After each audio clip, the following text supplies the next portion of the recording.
Hello folks, I'm Doc Jake from Sioux Nation Ag Center. I want to welcome you to the great state of South Dakota, where the snow is only ankle deep if you dive in head first. Now, if you have the pleasure of owning cows when you get to deal with this lovely weather we have here in our great state, you may have concerns about what you can do for your cows to keep them warm in the wintertime. It's important to consider that cows are a lot tougher than we are. Cows have a lower critical temperature of 18 degrees when they have a heavy winter coat. This means they don't burn any extra energy to stay warm until it gets below that temperature. Now, of course, this changes if they're wet. With a wet hair coat, that lower critical temperature becomes more and more higher, causing them to need to burn energy at a higher temperature. Now, unfortunately, it's seldom 18 degrees in dry weather in South Dakota all winter. So this means we need to do a few different things in order to keep our cows happy and warm. The first of these things would be to feed a high-quality ration. You see, with a high-quality ration, they'll be able to utilize the energy present in that feed to burn to keep warm in these colder days. Consider that a cow on average will need about 1% more TDN in energy for every degree below 18, that lower critical temperature. You know, Doc, I've been trying to put a ration together that's going to get me a good feed ration for the winter, but I'm afraid all my mathematical prowess has just gotten me nowhere. Is there somebody I can work with that's going to help me get a good ration to keep cows warm this winter? Absolutely, Generic Rancher Ron. Feel free to visit the Sioux Nation website. If you look in the upper right-hand corner, you'll see the phone number for the Sioux Falls location, as well as a link to find a Sioux Nation Ag store near you.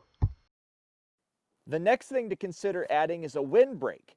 A windbreak prevents the wind from lowering the critical temperature the cows feel so that they don't need to burn as much energy. Now, an important part of a windbreak is make sure that that area behind the windbreak doesn't simply turn into a mud hole. After all, this mud hole will just make the cows wet, which defeats the whole purpose of the windbreak to keep them warm in the first place. Now, the last aspect of preparing our cows for the winter starts quite a bit before the first snow flies. We want to get those cows in a body condition score that will give them enough fat on their bones to be able to make it through the winter okay.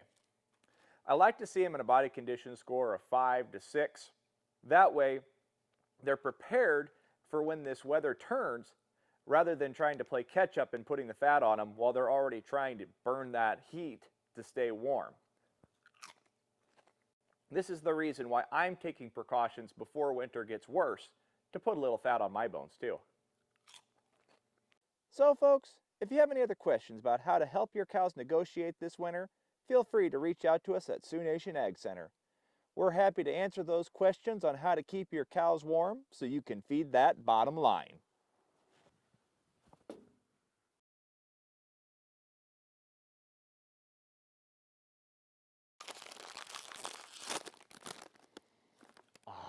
Smell the delicious.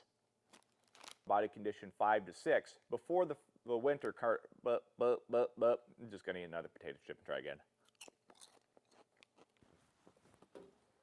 Jeepers, he's pretty strong. Didn't know I could construct a snowman that good.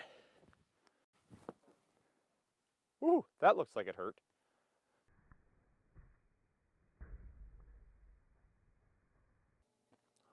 Don't you hate it when you get that little bit of potato chip stuck in your teeth and you want to dig it out with your fingernail, but it's kind of rude? But you know there's nobody else around here, so I could probably get away with that.